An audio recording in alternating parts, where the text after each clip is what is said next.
والصلاة والسلام على أشرف الأنبياء والمرسلين سيدنا محمد وعلى آله وصحبه أجمعين. اللهم صل وسلم وبارك على سيدنا محمد عدد ما ذكره الذاكرون وصل وسلم وبارك على سيدنا محمد عدد ما غفل عن ذكر الغافلون. Avant tout, juste un rappel sur les paroles qu'on a partagées tout à l'heure après l'Isha sur la valeur des nuits que nous allons vivre, Inch'Allah. Le prophète sallallahu alayhi wa sallam, quand les 10 dernières nuits arrivaient, Ahya al-layl wa ayqadha ahlahu wa shadda al-mi'zar. Ahya al-layl, il veillait toute la nuit. Ça voulait dire que les 20 premiers jours, il dormait cela. Il veillait et dormait. Pourtant, c'est Ramadan. Ce qu'il voulait nous montrer, c'est qu'on peut, pendant le mois de Ramadan, jeûner le jour, veiller la nuit et se reposer la nuit. Pourtant, on sait que Ramadan, c'est un mois où les minutes sont précieuses. Malgré ça, le prophète sallam nous a appris à faire une distinction entre les 20 premiers jours et les 10 dernières nuits. Et la raison, c'est Laylat al-Qadr. La raison, c'est Laylat al-Qadr. La Laylat al-Qadr, elle se cache dans les 10 dernières nuits. Laylat al-Qadr se cache dans les 10 dernières nuits. C'est une nuit où le prophète sallallahu alayhi wa sallam a dit, quand il annonçait le premier jour, la dernière nuit de Sha'ban, quand il annonçait Ramadan, qu'est-ce qu'il disait? Est venu le mois de Ramadan. Il annonçait le mois de Ramadan. Il commençait à parler des mérites de Ramadan. Il disait que la prière obligatoire est multipliée par 70, que l'action surérogatoire commence à avoir la valeur d'une action obligatoire. Il parlait des du'as, il parlait du fait que les portes du paradis sont ouvertes, les portes de l'enfer fermées, les shayatines rebelles enchaînées. Et après, parmi ce qu'il citait, il disait, il y a dans ce mois-là une nuit. Man hurima khayraha faqad hurim.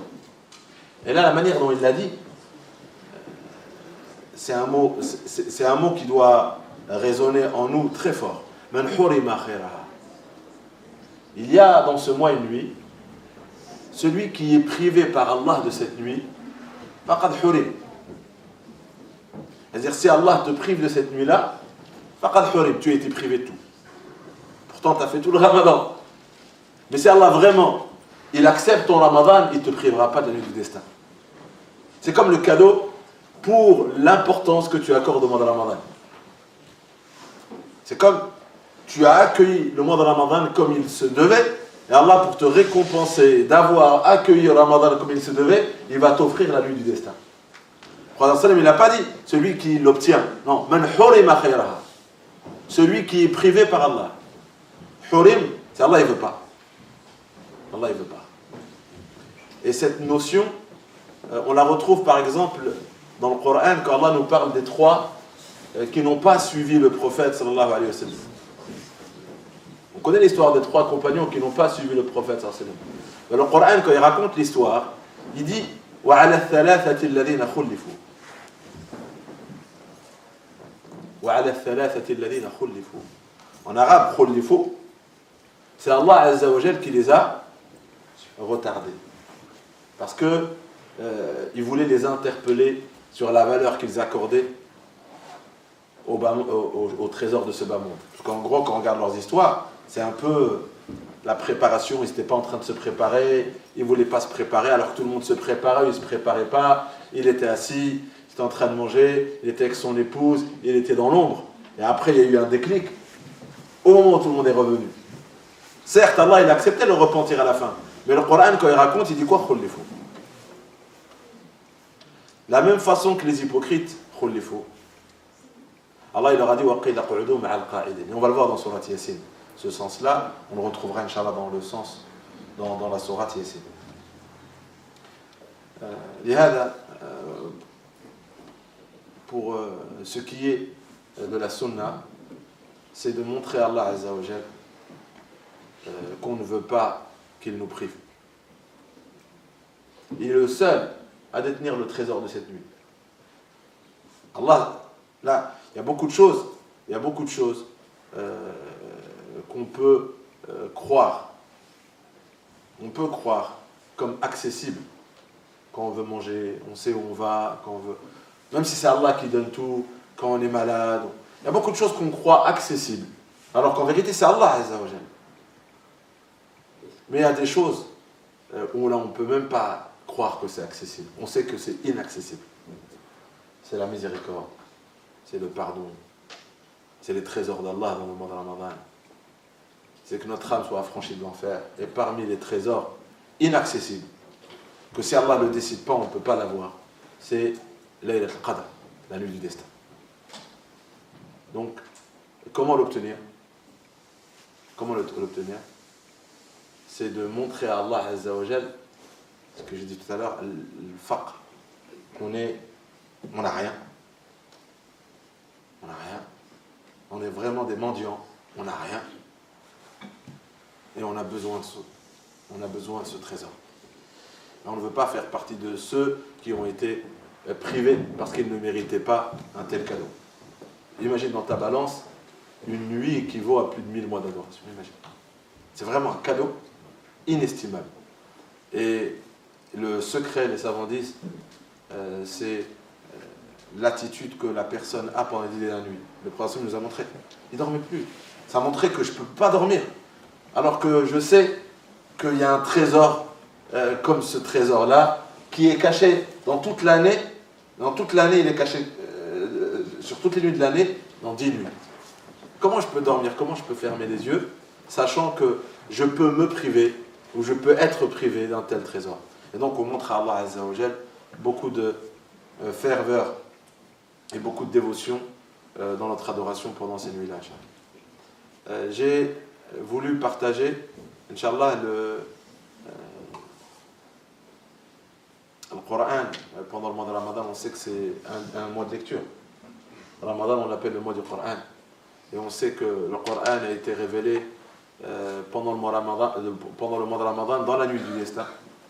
Mais le Coran révélé, et voilà pourquoi je veux qu'on partage des versets pendant ces nuits-là, le Coran révélé a été révélé pour nous appeler. C'est un appel. Le Coran nous appelle à nous libérer d'une prison que le Coran a lui-même appelée l'ignorance, d'une autre prison que le Coran a lui-même appelée l'insouciance, d'une prison que le Coran a lui-même appelée les désirs. Et tout individu, on l'a récité tout à l'heure dans la sourate Ar-Rum, pense avoir de la connaissance. Mais le Coran, qu'est-ce qu'il dit? On l'a récité tout à l'heure dans la sourate Ar-Rum, la sourate Rum, يَعْلَمُونَ ظَاهِرًا مِنَ الْحَيَاةِ الدُّنْيَا. Allah dit, oui, vous avez de la connaissance. Vous avez du ilm. Mais Allah dit, يَعْلَمُونَ ظَاهِرًا مِنَ الْحَيَاةِ الدُّنْيَا. On a des sciences sur ce qui apparaît. Zahir, c'est ce qui est apparent. Ce qu'on arrive à voir. Pas le fond des choses. La forme. Zahir, c'est l'apparence de quelqu'un. Par exemple, tu rencontres quelqu'un, tu regardes sa tenue. En regardant sa tenue, tu vas juger qu'il est ceci ou cela. Mais il ne l'est peut-être pas. C'est ça, Zahir. Zahir, c'est l'apparence. Allah dit, votre science de cette vie, c'est juste l'apparence de cette vie. Min al-hayat dunya.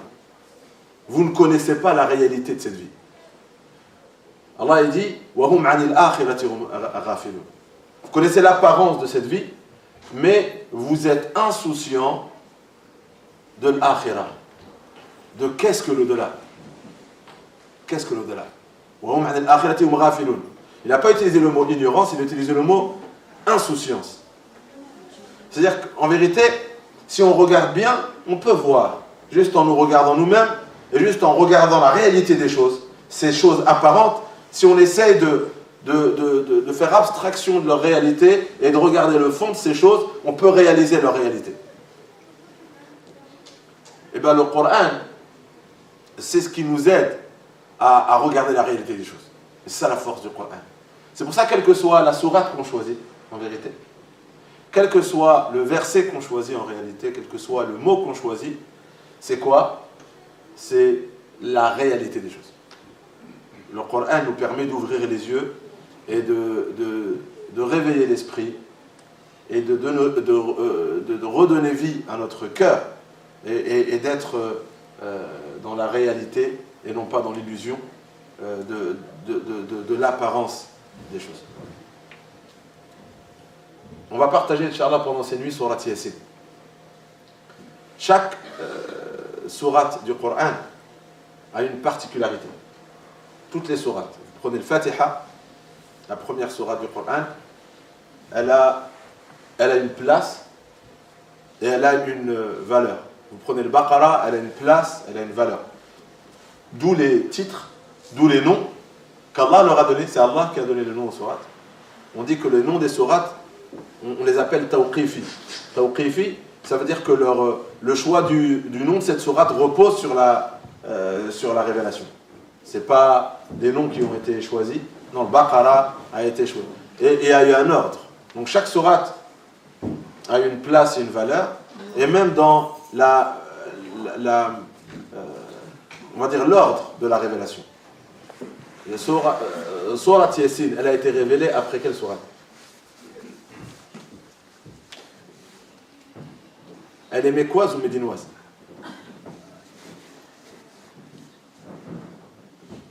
Il y a des sourates révélées à Mecca. On appelle les sourates mécoises toutes les sourates qui ont été révélées avant l'Hégire. La prophétie, elle a commencé quand le prophète sallallahu alayhi wa sallam avait 40 ans. Et toutes les sourates mécoises, c'est les sourates qui ont été révélées depuis ses 40 ans sallallahu alayhi wa sallam, jusqu'à l'Hégire qu'il a fait à 53 ans. 13 années de révélation. À Mecca, toutes ces sourates, on les appelle mécoises. Et des fois, c'est des versets. Et après, les Hijra, il avait 53 ans, sachant qu'il est mort à 63 ans, les 10 années, il y a eu 10 années de révélation à Médine, les sourates médinoises. Yassine, elle est mécoise ou médinoise? Mécoise. Elle est mécoise. Elle est mécoise. Elle a été révélée avant l'Hégire. Après quelle sourate?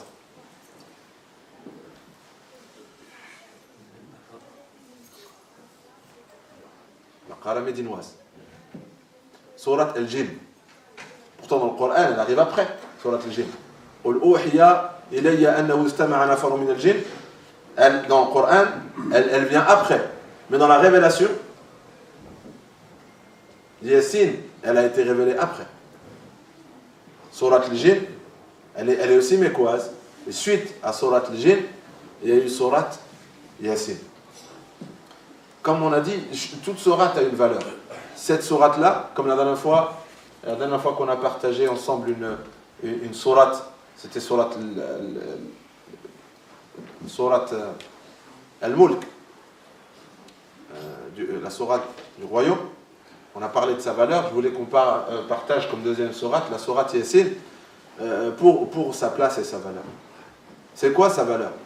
Le prophète sallallahu alayhi wa sallam a dit toute chose a un cœur. On a tous un cœur. Toute chose a un cœur. Et le cœur du Coran, c'est Yassine. Si on vous demande, c'est quoi le cœur du Coran, c'est Yassine. La porte du Coran, c'est le Fatiha. Le sommet du Coran, c'est le Baqara. L'ouverture, c'est le Fatiha, c'est la porte du Coran. C'est la clé du Coran. La montagne la plus haute du Coran, c'est le Baqara. Le verset le plus noble du Coran, il est dans le Baqara, c'est Ayat al-Kursi. Si on vous dit quel est le cœur du Coran, c'est Surat Yasin. Il y a beaucoup de hadiths sur le mérite de cette sourate-là. Parmi les plus connus, lisez-la sur vos morts. Lisez-la sur vos morts. Pourquoi? Parce que l'agonie est un moment très difficile. L'agonie est un moment très difficile. Et qu'est-ce qui facilite l'agonie de n'importe qui? C'est la miséricorde. C'est quand la miséricorde descend sur quelqu'un, les choses difficiles deviennent faciles. Le prophète sallallahu alayhi wa sallam nous a incité à la réciter pour que la rahma descende sur le défunt et que l'âme du défunt sort sans difficulté, sort facilement. Donc les savants incitent que si vous assistez à cet événement-là, lisez Surat Yasin. Lisez Surat Yasin, elle facilite la sortie de l'âme du corps du défunt. Aussi, il est dans un autre hadith, il y a une sourate qui intercède en faveur de son compagnon. Et cette sourate, c'est Surat Yasin. Parmi ses noms, même dans la Torah, elle est Al-Qadhiya. Elle est comme toutes les sourates, il y a beaucoup de sourates qui ont beaucoup de noms. Parmi les noms, elle est Al-Qadhiya parce qu'elle accorde la facilité à toute chose pour laquelle vous lisez. Ça peut être le mort, comme ça peut être dans un hadith, lima quri'at la, quelle que soit l'intention avec laquelle vous la récitez. Dès que vous avez une difficulté et vous récitez Yasin, cette difficulté devient facilité. Donc chaque sourate a un mérite et elle est aussi, donc le qadhiya, ça c'est pour cette vie ici-bas, elle facilite les choses que vous faites et dans lesquelles vous trouvez difficulté. Elle est aussi dafi'a, elle repousse les tourments, donc ça commence dès l'agonie, elle facilite l'agonie, elle repousse les tourments de la tombe. On a dit qu'il y a Surat al-Mulk qui a cette particularité dans la tombe, mais Yasin, c'est partout. C'est dans la tombe, c'est quand on est ressuscité, elle intercède en votre faveur. On sait que dans la tombe, c'est le Mulk, c'est le royaume. On sait que quand on est ressuscité, il y a Surat al-Baqarah, il y a Surat al-Imran qui intercèdent en faveur de leurs compagnons, de ceux qui les pratiquaient. Mais Yasin aussi a ces mérites-là. Dans les valeurs de la Surat Yasin, on retrouve aussi la personne qui récite Surat Yasin le matin. Et son intention quand il la récite, c'est qu'Allah Azza wa Jal soit satisfait de lui. Et de gagner la satisfaction d'Allah le jour du jugement, dans l'au-delà. Et bien si vous récitez cette sourate tous les matins avec cette intention-là, Allah Azza wa Jal, il pardonne vos péchés et il fait que votre journée se passera avec beaucoup de joie et beaucoup de facilité. Et quand la nuit tombe, si vous récitez la sourate Yasin avec la même intention, pour qu'Allah soit satisfait de vous, et pour qu'Allah vous accorde sa satisfaction aussi le jour du jugement dans l'au-delà, Allah, jusqu'au matin, vous accordera facilité et bien-être et l'absolution de vos péchés. Donc, dans les dizaines de hadiths que vous pourrez retrouver sur Surat Yasin, si on veut les résumer, elle est utile quand vous assistez à un décès, elle est utile pour vous-même quand vous avez des difficultés de la réciter, elle est utile pour la tombe et pour l'au-delà, pour intercéder en votre faveur. Quand vous la récitez matin et soir, tous les jours, matin et soir, elle, en plus de pardonner vos péchés, elle vous accorde beaucoup de bien-être et beaucoup de quiétude dans la journée où vous la récitez. Et donc, pour clôturer sur un hadith, le Prophète a souhaité qu'elle soit dans le cœur, comme elle est le cœur du Coran, il a souhaité qu'elle soit dans le cœur de tous les croyants. Ça veut dire quoi ça?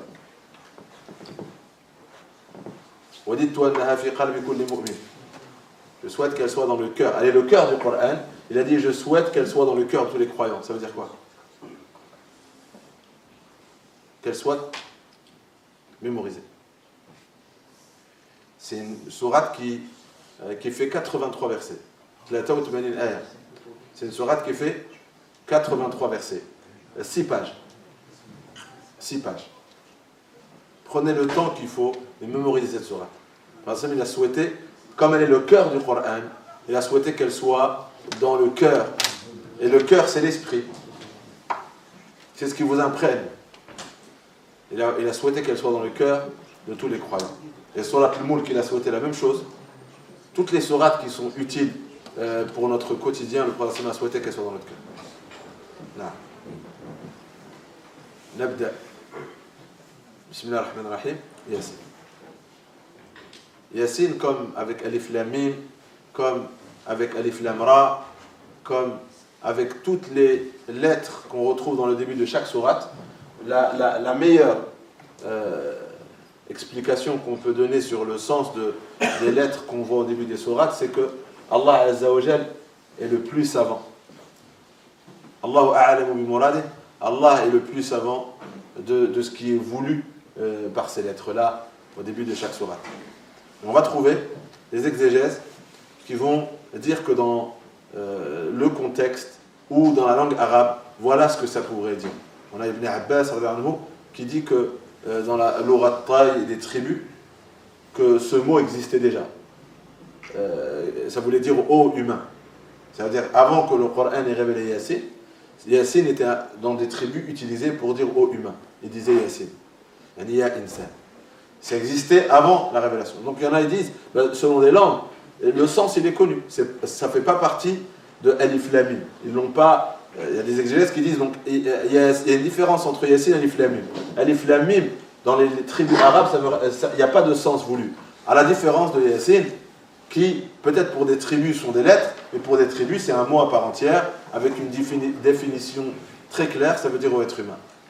Ibn Abbas rapporte cela, rahmatullah alayhi. Il y a des exégèses qui disent que selon le contexte, Yassine, c'est un nom accordé au prophète sallallahu alayhi wa sallam. On l'appelle Muhammad, on l'appelle Ahmed et on l'appelle aussi Yassine. Pourquoi? Parce que dans le contexte, le verset, qu'est-ce qu'il dit? Yassine wal Qur'an al-Hakim innaka la min al-mursalin. C'est-à-dire qu'Allah il s'adresse au prophète sallallahu alayhi wa sallam, et quand vous lisez comme ça, il y a marqué quoi? Yassine, je jure par ce Coran sage que tu es très certainement parmi les messagers. Et ils disent donc, il s'adresse à lui, il dit je jure par le Coran que tu es très certainement un messager. Et donc il l'a appelé, c'est comme s'il l'appelait O Yassine. Donc il y en a en partant sur le contexte de Yassine avec la suite, que c'est un nom, c'est un des noms du prophète sallallahu alayhi wa sallam. Il y en a, ils disent que les lettres, et là ils ne le réservent pas qu'à Yassine, ils disent que toutes les lettres qu'on retrouve au début des sourates, c'est des noms d'Allah Azza wa Jal. C'est des noms d'Allah Azza wa Jal. C'est des lettres qui symbolisent des attributs d'Allah Azza wa Jal. Pour ceux qui se sont donné le droit de chercher la définition des secrets qu'il y a dans le Coran. Ils disent que certes, il n'y a pas de hadith authentique sur la définition de ce qui est cité, mais que le Coran n'interdit pas de rechercher la sagesse qu'il y a dans des mots, même si les Sahaba n'ont pas demandé au prophète sallallahu alayhi wa sallam qu'est-ce que voulait dire Alif Lam Mim. Ils attendaient que le prophète sallallahu alayhi wa sallam transmette, et ce qu'il n'a pas transmis, c'est peut-être pas quelque chose qui rentre dans le tashri', c'est-à-dire dans les lois du halal, du haram, des choses à faire ou des choses à ne pas faire. C'est ne pas avoir le sens de Yassine ne va pas être un manque dans notre pratique de l'islam, ne va pas être un manque dans notre foi. On croit avec force et avec certitude que c'est la parole d'Allah Azza wa Jal révélée au prophète sallallahu alayhi wa sallam, même si on ne sait pas précisément le sens que cela peut avoir. En tous les cas, Allah il jure par le deuxième verset du Coran al-Hakim. Allah il jure par le Coran. Allah il dit wal Coran al-Hakim. Il jure par le Coran. Mais là, il a choisi un attribut parmi les attributs du Coran. C'est Al-Hakim. Al-Hakim. On connaît quoi d'autre comme attribut du Coran? Al-Coran Al-Karim. On dit Al-Coran Al-Karim, le noble Coran. Quoi d'autre?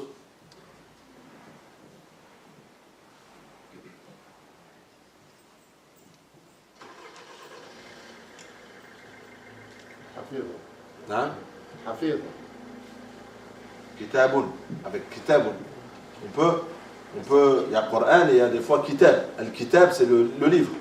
Et on a Hafid, Kitab al-Mubin, le livre clair. Hein? La certitude. C'est un livre qui donne la certitude. Il n'est pas nommé comme ça. Mais pas avec le mot Coran. Les noms du Coran, le Furqan, celui qui discerne entre le bien et le mal. Coran, le Majid, le louable. وَإِنَّهُ لَكِتَابٌ عَزِيزٌ, puissant. Allah il a dit que ce livre était puissant. Le Coran aussi a des attributs. Mais quand on dit que le Coran a des attributs, est-ce que ça reviendrait au même de dire que ce sont les attributs d'Allah Azza wa Jal? Est-ce que dans ces attributs-là, on voit les noms d'Allah Azza wa Jal? Parce que le Coran, kalamullah. Le Coran, c'est la parole d'Allah. Et sa parole, c'est un attribut parmi ses attributs. On dit le Coran, c'est la parole d'Allah. Le Coran, c'est la parole d'Allah. Et la parole d'Allah Azza wa Jal, parmi les attributs, Allah, il est omniscient, il est voyant, il voit tout, audient, il entend tout, il parle. Et donc, celui qui s'imprègne du Coran, il est en train de s'imprégner avec un attribut parmi les attributs d'Allah Azza wa Jal. Le Coran, kalamullah. Wa kalamuhu sifatun min sifatih. فمن اتصف بالقرآن فقد اتصف بصفة من صفاته. Le Coran, c'est la parole d'Allah. La parole d'Allah, c'est un attribut parmi ses attributs. Et celui qui s'imprègne du Coran, il s'imprègne d'un attribut d'Allah Azza wa Jal. Allah, il jure donc par ce livre. Et dans beaucoup de versets, Allah, il jure par ce livre. Il est en train de nous dire quoi? Je jure pas uniquement par ce Coran. Je jure par la précision de ce livre. Je jure par la sagesse de ce livre. Et l'attribut est important. Parce que c'est quoi qui prouve la prophétie de Mohammed sallallahu alayhi wa sallam? Encore aujourd'hui, c'est le Coran. Allah dit, je jure que tu es un messager. Et je jure par le Coran. Mais pas par le Coran uniquement. Je jure par la sagesse du Coran. Qu'est-ce qui va prouver que tu es un prophète? Qu'est-ce qui va prouver que tu es véridique? Et qu'est-ce qui va nous permettre, nous, membres de sa communauté, de prouver sa véracité jusqu'à la fin des temps? Le Coran. Mais pas le Coran tout court. Tu te présentes devant quelqu'un, tu dis, je jure par le Coran que le prophète sallallahu alayhi wa sallam, c'est un messager. Non. Comment tu vas lui prouver? Tu vas prendre la sagesse du Coran. Et tu vas lui montrer A plus B que c'est la vérité. Je regarde. Le Coran, il dit ça. Le Coran, c'est un livre précis. Le Coran, il dit ça. Le Coran, il dit ça. Le Coran, il dit ça. Tu ne peux pas prouver la prophétie du messager sans la sagesse du Coran. Et la sagesse, regardez, le mot utilisé dans le Coran, c'est le mot hakim. Et hakim, ça veut dire deux choses en arabe. Kitabun uhkimat ayatu. Muhkam, ça veut dire, c'est l'itqan, la précision. Il a été taillé avec précision. Chaque sourate, chaque verset, chaque mot, chaque lettre, elle est précise dans un endroit. Il n'y a aucune lettre en trop. Il n'y a aucune lettre en trop. Et quand ce mot doit être avant l'autre, c'est précis. Il ne peut pas être remplacé par un autre mot. Voilà pourquoi, ô Ummat al-Qur'an, aux nations du Coran, aujourd'hui on a un grand problème pour prouver la prophétie de Mohammed sallallahu alayhi wa sallam. Pourquoi? Parce qu'on s'est éloigné de la précision du Coran par les autres langues. Et là on comprend pourquoi les grands imams, ils disaient, il est haram de traduire le Coran. Il est haram de traduire le Coran. Pourquoi? Parce que le Coran, c'est le miracle de Mohammed sallallahu alayhi wa sallam. Moussa alayhi salam, quand il est arrivé, il avait un miracle. Moussa alayhi salam, quand il est arrivé, il avait un miracle. C'était quoi son miracle? C'est un bâton. C'est un bâton. Alors il lui a dit, qu'est-ce que tu as dans ta main? Oh, Moussa, il a dit, j'ai un bâton. C'est un simple bâton. Là, tu vas arriver devant Pharaon avec un bâton, il va rigoler sur toi. Tu n'as aucune preuve. Il arrive, Moussa il arrive chez Pharaon, quand il a commencé à se moquer, quand il lui a dit Allah m'envoie, il se moquait. Il lui a dit Awalaw ji'tuka bi shay'in mubin. Et si je t'amène une preuve? T'as raison. Tout le monde peut prétendre être prophète. Tout le monde peut prétendre suivre un prophète, un vrai messager. Tout le monde peut prétendre. Mais moi je rigole pas. Moi je ne dis pas que je suis sur la vérité. Et toi tu dis sur la vérité. Et on va dire non c'est moi, non c'est moi, non c'est moi. Non viens, viens. Moi je vais te dire pourquoi j'ai la vérité. Moi j'ai une arme. Moi j'ai un miracle. Moussa alayhi salam, il lui dit j'ai un bâton. Il lui a dit ce bâton là c'est ma preuve que je suis le messager d'Allah. Il lui a dit vas-y montre. Et après le bâton s'est transformé en un bâton qui ne bouge pas devient un objet qui bouge. Il commence à bouger. Voilà. Là il a un miracle. Là il parle. Sa main il la mettait là, il la sortait. Elle devenait aussi blanche que la pleine lune. Pas une blancheur où sa main devient tachée quand la peau perd sa couleur, cette maladie. Non, non, non. C'était un miracle. Elle redevenait normale aussitôt. Et là, il a porté un miracle. Et Isa alayhi salam, quand on n'a pas voulu croire en lui, il a parlé alors qu'il n'avait pas l'âge de parler. Ça, c'était des miracles. Maintenant, Mohammed sallallahu alayhi wa sallam, il n'est plus là. Et là, il y a des gens qui viennent et qui nous disent que ce n'est pas un messager. Si c'est un messager. Et je jure par ce Coran, pas par le Coran uniquement, ou le Coran al-Hakim, je jure par la sagesse du Coran. Les sagesses, c'est quoi? C'est le sens du Coran. C'est le mot et le sens. Mais le mot et le sens du Coran, il est précis. Quand on part sur une autre langue, non, ça, c'est pas la parole révélée. Quelle que soit la langue qu'on choisit, ce n'est pas la parole révélée. Allah, il a taillé ce Coran comment? Bilisanin arabiyyin mubin. Allah, il a voulu que ce miracle, que ce bâton que nous avons et que nous pouvons tous les jours jeter devant des magiciens qui ensorcellent les gens par leur discours, par leur soi-disant théorie. Nous, on a un bâton qui peut dévoiler leur magie, qui peut dévoiler leurs mensonges et qui peut prouver notre véracité. Mais le bâton, il est arabe. Voilà pourquoi c'est la chute et c'est le déclin. C'est parce qu'on tient un bâton qui n'est pas celui de Moussa. Et on tient un bâton qui n'est pas celui de Mohammed. Et on essaye de prouver avec autre chose que le miracle du Coran. Wa al-Quran al-Hakim. Allah nous dit quoi? Bilisanin arabiyyin mubin. Les sagesses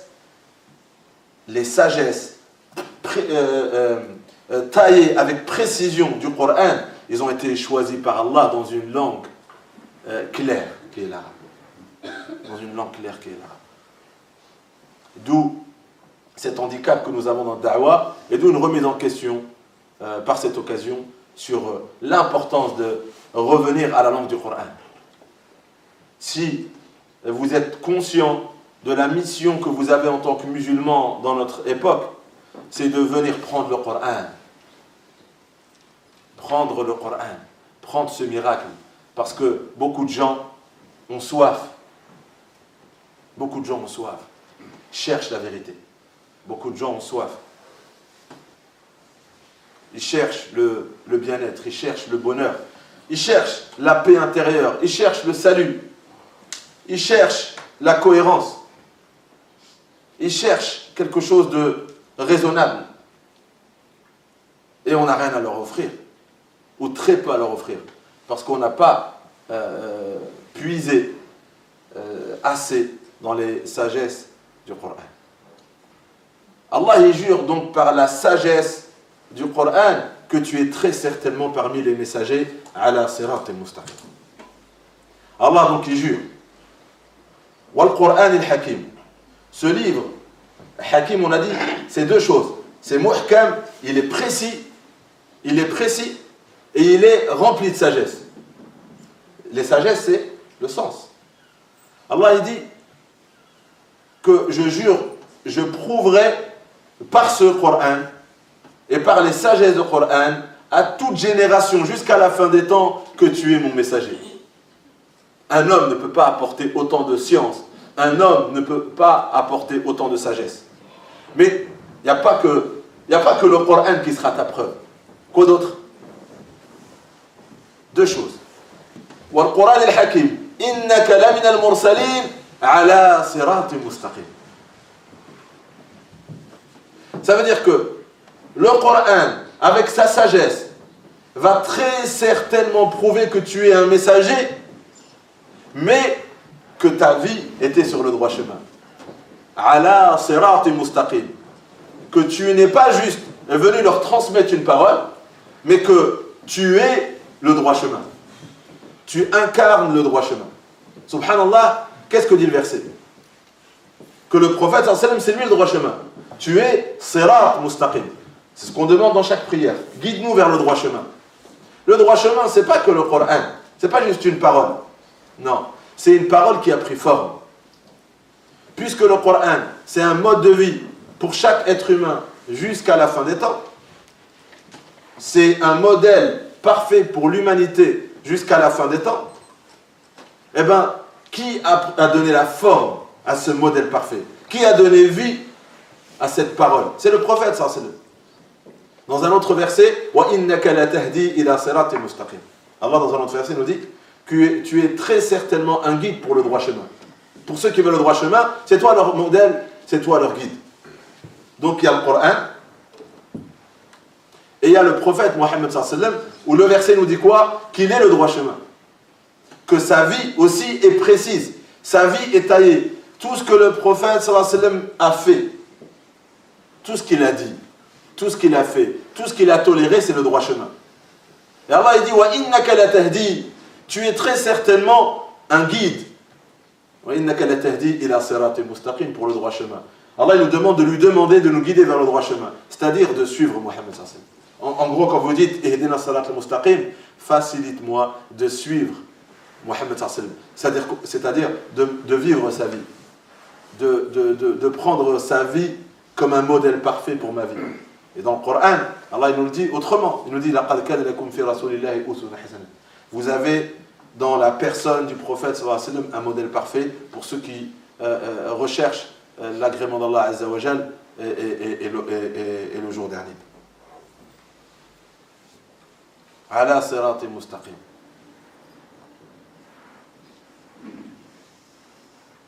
Yasin al-Quran al-Hakim. Tanzil al-Aziz al-Rahim. Maintenant, ce livre rempli de sagesse, il a été descendu par qui? Tanzil, il a été descendu par qui? Allah il a mis en avant deux attributs. Parmi les 99 attributs qu'on retrouvera dans d'autres versets, Allah il a mis en avant deux attributs. Tanzil al-Aziz al-Rahim. Al-Aziz, c'est-à-dire le Tout-Puissant. Ar-Rahim, le miséricordieux. Qui a révélé ce Coran rempli de sagesse? C'est le Tout-Puissant, le miséricordieux. Pourquoi avoir mis en avant les deux? Là, il montre sa grandeur. Al-Aziz, le Tout-Puissant. Celui qui a créé l'univers. Celui qui a tout créé. Et Allah Azza wa Jal, il dit, si vous savez qui vous révèle cette parole-là, le Tout-Puissant. Mais s'il aurait dit que le Tout-Puissant, quelqu'un qui écoute pour la première fois ses attributs, quelqu'un de puissant, il peut faire peur, il peut être redoutable. Mais non, si je vous ai envoyé cette parole-là, c'est parce que je suis le Tout-Puissant, je suis puissant, mais je suis miséricordieux. Al-Aziz Al-Rahim. Pourquoi je vous envoie un prophète? Pourquoi je vous envoie un messager? Pourquoi je vous révèle ma parole? Pas pour vous punir. Un puissant qui veut punir, un puissant qui n'a pas de miséricorde, il ne cherche pas à guider, il ne cherche pas à sauver. Non, il te livre à toi-même. et il attend l'occasion de te punir. Mais Allah il dit, moi je suis Rahim. Et tu n'es pas le premier. Tu es venu avertir un peuple qui n'a pas été averti avant toi. C'est-à-dire que tous les peuples, Allah Azza wa Jalla dit dans un verset, c'est une loi d'Allah Azza wa Jalla qu'il ne peut pas punir sans avoir envoyé un messager. Il ne peut pas punir un peuple sans l'avertir, sans lui envoyer un messager. Donc les tundira qawman, c'est le tout-puissant, le miséricordieux qui t'envoie pour avertir. Et le prophète sallam, il est venu nous avertir. Il est la miséricorde d'Allah Azza wa Jalla. Donc Allah il nous fait geste de miséricorde. Allah, par miséricorde, il nous envoie une miséricorde sur terre. Sa parole est une miséricorde.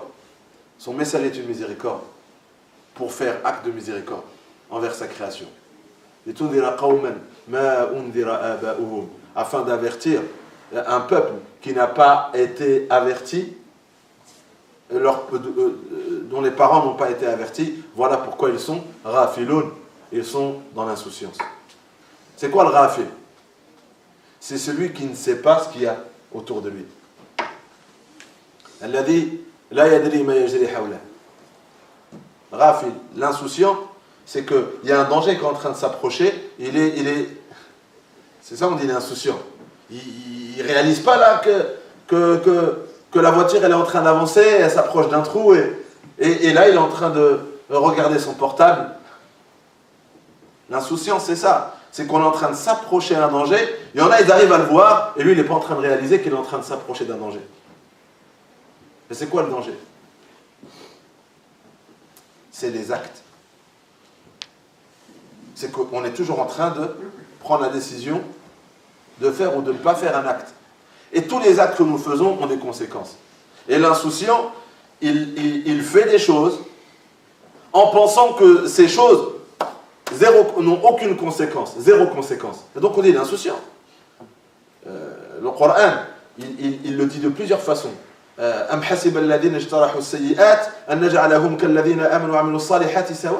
Quelqu'un qui fait des mauvaises actions. Comment peut-il penser qu'il sera égal à celui qui fait des bonnes actions? Ils seront égaux. Ici. Déjà ici, ils ne seront pas pareils. Quelqu'un qui, déjà oublions encore la tombe et l'au-delà, juste dans cette terre-là, une personne qui vit dans les péchés et une personne qui vit dans le droit chemin ne sont pas égales. Leur cœur n'est pas pareil. Le cœur n'est pas pareil. Le bien-être et le mal-être n'est pas pareil. La relation que ces êtres peuvent avoir avec ce qu'on appelle la baraka, la miséricorde, n'est pas égale. Avec l'amour d'Allah, et donc l'amour d'Allah, l'amour des choses, n'est pas égal à celui qui n'a pas l'amour d'Allah, et donc le rejet de toute chose autour de lui. Allah dit déjà sur terre, ils ne sont pas égaux. Même dans l'au-delà, ils ne seront pas pareils. Quelqu'un qui priait ne sera pas comme quelqu'un qui ne priait pas. Quelqu'un qui craignait Allah ne sera pas comme quelqu'un qui ne craignait pas Allah. Quelqu'un qui a vécu sur terre avec le Coran n'est pas comme quelqu'un qui a tourné le Coran. Quelqu'un qui vivait comme vivait Mohammed sallallahu alayhi wa sallam ne sera pas égal dans l'au-delà comme quelqu'un qui tourne le dos à la vie et à la sunna de Mohammed sallallahu alayhi wa sallam. Ils ne seront pas égaux. Allah il nous dit on n'a même pas le droit de le penser. Et si on le pense, Allah il a dit Sa'a ma yahkumun. Sa'a ma yahkumun. Quel mauvais jugement ils ont jugé. C'est-à-dire le jugement qu'ils ont porté, qu'ils sont différents, mais ils peuvent vivre la même vie heureuse. Non, c'est pas pareil. Et on peut trouver ce cas de figure, non? Deux personnes qui vivent côte à côte voisins, qui ont le même diplôme, qui ont le même train de vie, le même cadre de vie, le même travail, etc., etc., etc. Et on a l'impression qu'ils sont pareils. Tous les deux, ils sont heureux. Faux. Si on le pense, on n'est pas d'accord avec ce que nous dit le Coran. Alors il a dit, ça, ils ne sont pas pareils. Lui, il fait des péchés, lui, il ne le fait pas. Peut-être ils ont tout pareil, mais dans leur rapport avec l'amour d'Allah, avec l'amour du prophète sallam, avec la piété, avec la sunna, ils ne sont pas pareils. Et donc, à l'intérieur, leur cœur n'est pas pareil. À l'intérieur du foyer, si on parle de rahma, de baraka, et la présence des anges, et l'absence de shayatin, ils ne sont pas pareils. Ils ne sont pas pareils. لقد حق القول على أكثرهم. Pour finir sur ce verset aujourd'hui, لقد حق القول على أكثرهم. Et c'est ça qui doit nous faire peur. Prenez le temps de méditer sur ça demain, barakallahu fikum. لقد حق القول على أكثرهم فهم لا يؤمنون. Ce verset fait peur. Ce verset fait peur. C'est que il y a un décret. Il y a un décret. Méditez-le. Méditez-le. Soyez pas trop dur avec vous-même. Méditez-le. Sur le hadith où le prophète dit, quand l'enfant est dans le ventre de sa mère, il y a 3 choses qui sont inscrites. C'est quoi? Son destin, sa durée de vie. Sa place au paradis en enfer. Sa durée de vie, sa subsistance, subsistance et sa place au paradis et en enfer. Et tu n'as pas encore mis un pied sur terre. Tu n'as pas encore mis un pied sur terre. لقد حق القول على أكثرهم فهم لا يؤمنون. Je t'ai envoyé pour les avertir. Mais sache que la plupart d'entre eux, le décret d'Allah a pris place sur eux. Le décret d'Allah, ils n'auront pas la foi. لقد حق القول على أكثرهم فهم لا يؤمنون.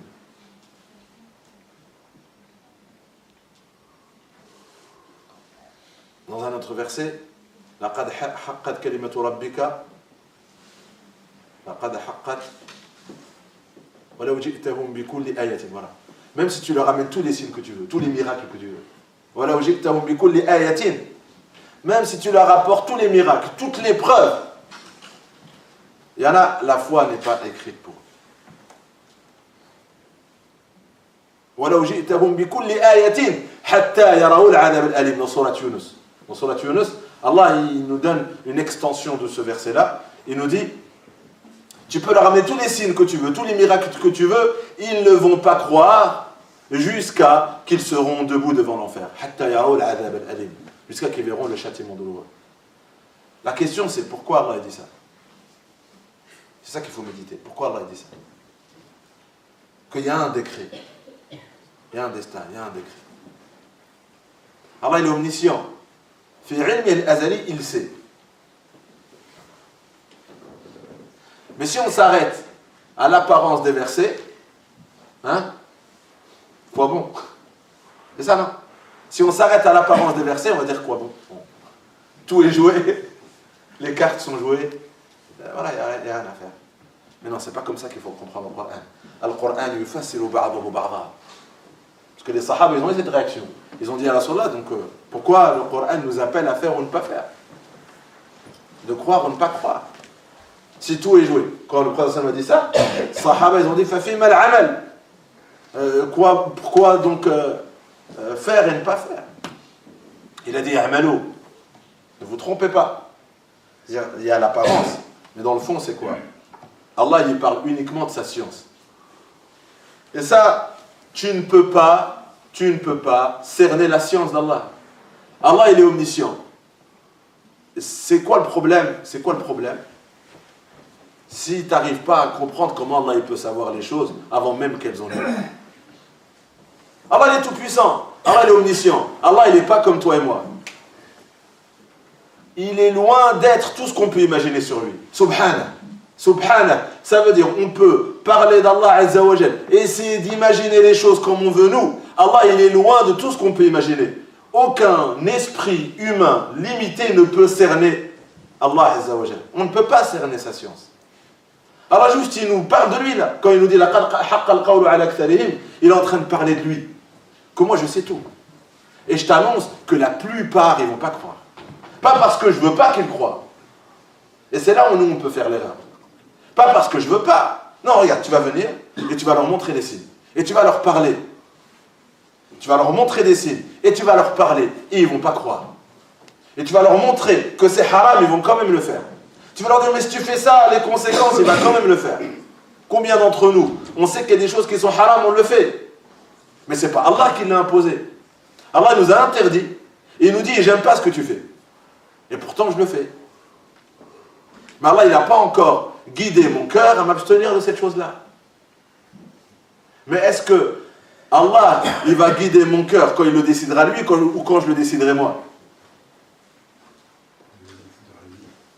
C'est là la subtilité. Allah, il n'a pas imposé, il y a le libre arbitre. Allah, juste, il nous informe que voilà, je vais tous vous donner le choix. Je vais tous vous donner le choix. Je vais vous donner le même esprit, avec le même pouvoir de raisonner, avec la même capacité de voir. Vous allez voir la même chose. Vous allez voir la même chose. Vous allez entendre la même chose. Mais il y en a, ils vont réussir à voir ce qu'Allah Azza wa Jal veut. Et il y en a, ils vont réussir à entendre ce qu'Allah Azza wa Jal veut, et il y en a, ils n'arriveront pas. Mais j'y arriverai pas à cause de moi-même.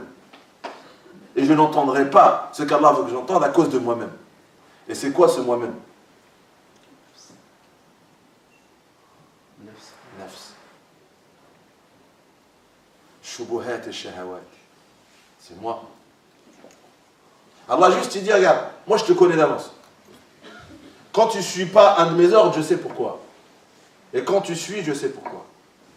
Méditez sur cette parole, Inch'Allah. C'est sur cette parole qu'on reprendra, Inch'Allah, demain.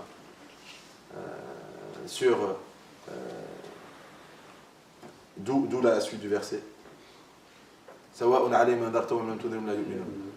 C'est pareil.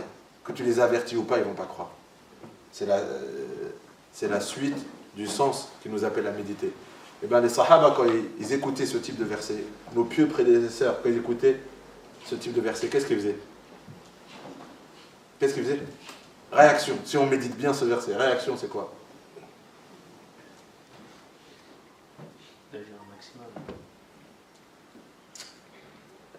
La force du Coran, elle est là. C'est que des fois, il faut répéter la chose, il faut se répéter la chose, il faut se répéter la chose, il faut se répéter la chose, pour que... faut creuser à l'intérieur de nous. Creuser. Vous savez, la force du takrar, de la répétition, c'est quoi? C'est comme si, entre toi et le verset, il y a plein de voiles. Et à force de réfléchir, qu'est-ce que tu fais tomber? Les voiles de l'insouciance. Et après, tu commences à voir. C'est comme si le verset, il est lointain. Parce que tu n'es pas encore conscient du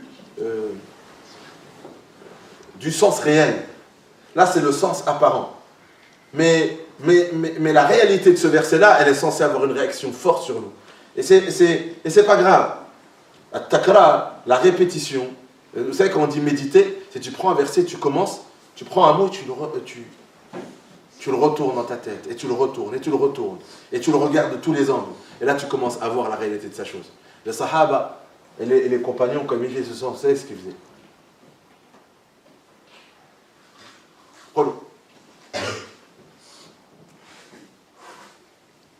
Il tombait en pleurs.